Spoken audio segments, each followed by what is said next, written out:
مرحبا بكم اخواني اخواتي معايا اليوم في فيديو جديد. اليوم ان شاء الله وصفتنا النهار اليوم غادي نديرو السلو او السفوف. غادي نديروه بطريقه جد صحيه بدون دقيق ابيض، بدون سكر، بدون عسل، بدون زبده وبدون قلي وبدون زيت، يعني صحي 100%.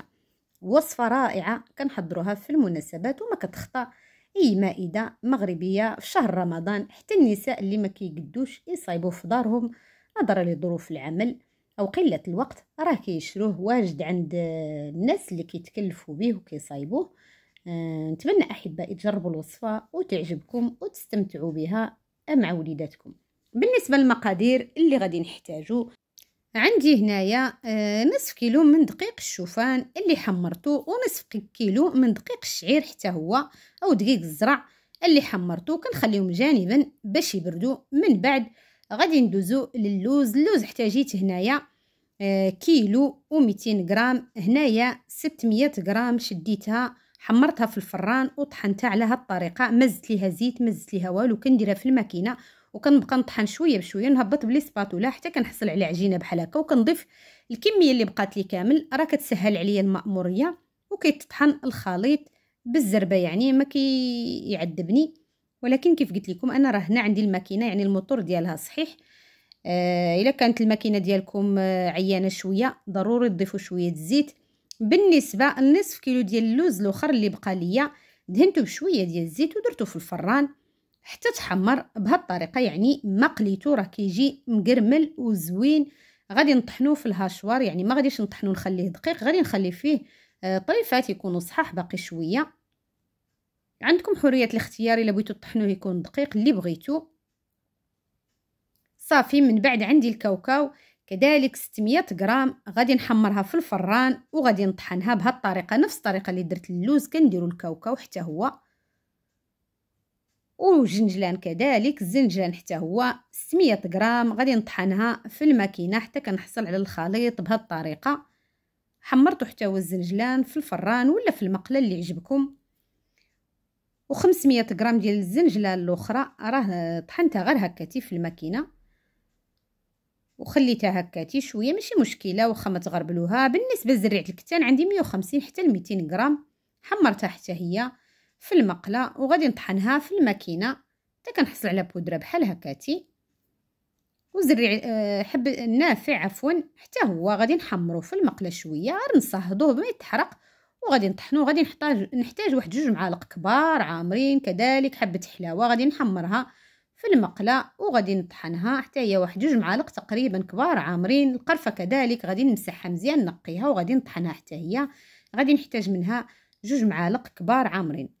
هادو هما المكونات ديالي وجدتهم كاملين كيف قلت لكم. هنايا نصف كيلو من دقيق الشوفان راه حمرته، وبالنسبه لدقيق الزرع او دقيق الشعير حتى هو راه حمرته في الكوكوت. هنا نصف كيلو ديال اللوز اللي محمر في الفران ومفسخ، حيت ليه القشر عاد حمرته وطحنته. هنايا هذا الكاوكاو حتى هو احتاجيت هنايا غير 200 غرام اللي درت فيه. هذا عندي الزنجلان، نصف كيلو تاع الزنجلان اللي محمر حتى هو في المقله وطحنته. وهنا عندي المواد السائله اللي غادي نجمع بها الخليط. هذا هو اللوز 600 غرام اللي مطحون، انا كيف قلت لكم راه طحنتهم بلا زيت. الا كانت الماكينه ديالكم عيانه ضروري ديروا شويه ديال الزيت. هنا عندي الكاوكاو حتى هو 600 غرام اللي طحنته، وكذلك الزنجلان اللي درت حتى هو 600 غرام اللي طحنتها هكا حتى ولات سائله. عندي هذه زريعه الكتان كيف قلت لكم 150 غرام حتى 200 غرام. وهنا المكون الرئيسي اللي عوضنا به العسل والسكر هو دبس التمر، احتاجيت فيه من 450 غرام حتى ل 500 غرام.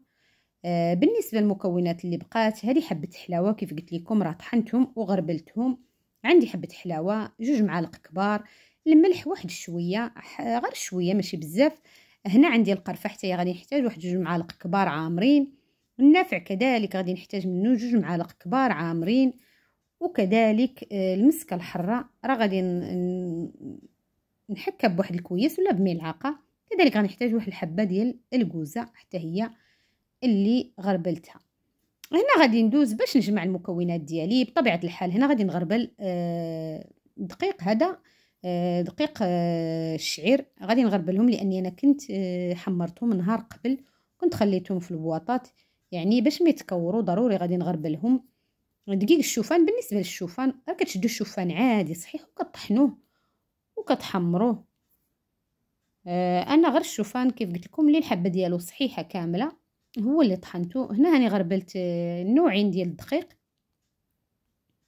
كيف ما هنا تقدروا ديروا كذلك الدقيق ديال القمح الكامل. يعني هو من الاحسن الانسان غير داك الدقيق الابيض اللي قد يهرب منه، من الافضل ومن الاحسن. هنا غادي نضيف نصف كيلو تاع اللوز اللي مقشر ومحمر في الفران، مدهون بقليل فقط من الزيت، غير شويه. غادي ندهنو ومهرمش بحال هكاتي. عندي الكاوكاو كذلك حتى هو اللي محمر في الفران. يعني من الافضل تجنبوا تقلوا المكونات في الزيت، راه كتمشي لكم المنافع ديالها والقيمه الغذائيه ديالها. هنا كذلك الزنجله اللي حمرته حتى هو في المقله ولا في الفران اللي يعجبكم. يعني عندي نصف كيلو حتى هو وطحنته. غادي نضيف جميع المكونات، وهادو اللي كيكونوا ناشفين من الافضل هكا غادي نخلطهم. حتى الطحين في البدايه راه غادي نخلطو باش يندمج مع بعضياته. صافي غادي نضيف زريعه الكتان هنايا حتى هي، حتى جيت كيف قلت لكم من 150 حتى ل 200 غرام. وغادي نبدا نضيف المكونات الاخرين. بديت هنايا بحبه حلاوه او النافع عفوا. الا لقيتو النافع البلدي من الافضل. انا درت هذا النافع، هذا هو اللي لقيت. انا هنا راه عبرت بالملعقه الصغيره، راه درت 4 المعالق صغار. يعني نتوما غديروا المعلقه الكبيره تضيفوا 2 معالق يكونوا عامرين. يعني هاد المكونات كيعطوا نسمه زوينه. درت حبه حلاوه كذلك، غادي ندير القرفه.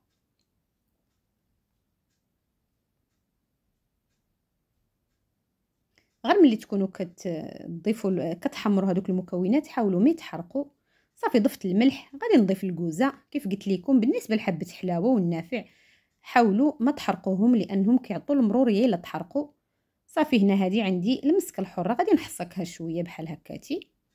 اللي داير السكر في سليلو ديالو يقدر يحصكها مع شويه ديال السكر. صافي انا استعملت غير المعلقه هكا، راه كتقضي الغرض حتى هي لان غير شويه. صافي غادي نخلط النواشف كاملين. من الافضل تستعملوا يديكم، نخلطهم كاملين. وهنا من الافضل ديروا شيباني ولا شي قصعه تكون كبيره باش تخلطوا جميع النواشف مزيان. وحتى ملي تكونوا كدلكوه يعني يتدلك لكم مزيان، لان هذا هو السر فاش كيكون معلك. صافي هنا غادي نبقى نضيف السوائل. بديت باللوز. هنا اللوز راه بقشرته كيف قلت لكم، حمرته حتى هو في الفران بقشرته، دهنته بشويه ديال الزيت. 600 غرام عندي هنايا غادي نضيفه. كذلك عندي هنايا الزنجلان، راه هنا شفتو ملي كطحنوه بلا زيت كيكون خاطر القوام ديالو مجموع بزاف. راه ملي كتضيفوا ليه الزيت راه كيكون القوام سائل. هنايا ضفت الكاوكاو. وهنا غادي نضيف دبس التمر. انا بالنسبه لهاد الكميه ضفت 450 غرام ديال دبس التمر. جاتني الحلاوه ديالو يعني معتادله زوينه، ما حلو بزاف ما مسوس. نتوما غادي تجربوا. وبحال هكا اللي كيبغي الحلاوه راه ملي تكوني كتقدميه في طبيصلات غادي تضيفي واحد الخطيات ديال العسل. من الافضل العسل ما تضيفوه مع المكونات ديالكم لانه غادي يقصح لكم سليلو ديالكم، غادي يقصح لكم مكونات. اللي كيبغي الحلاوه راه ملي كيقدمو كيحط عليه واحد الخويط ديال العسل وصافي. المرحله تتبقاو تدلكوه مزيان، ضروري من هاد المرحله. انا دلكتو بيديا ومن بعد استعملت العجانه، ولكن ماشي عجنتو، درت غير داك الخلاط ديال العجانه هو اللي خلطته به، عاوني في الدلك وخليته حتى للصباح. راه ملي كتخلو عاوتاني حتى للصباح راه كيعاود يطلق الزيوت ديالو وكيتجمع وكيجي معلك وزوين. صراحه نتمنى احبائي تجربوا هذه الطريقه اللي درت. يعني سليلو او سلو صحي رائع، المذاق جا زوين. وحتى داك دبس التمر يعني ما كتبانش النسمه ديال التمر لان فيه مكونات اللي منسمه مزيان. كيجي مجموع، كيجي مقوم، كيجي معلك. نتمنىكم أحبائي تجربوا هذه الطريقة، وأنا متأكدة باللي غادي تعجبكم. سليلو كيجي رائع ناجح صحي 100% مقوم. دمتم في رعاية الله أحبائي، وإلى فيديو قادم بحول الله. إلى اللقاء.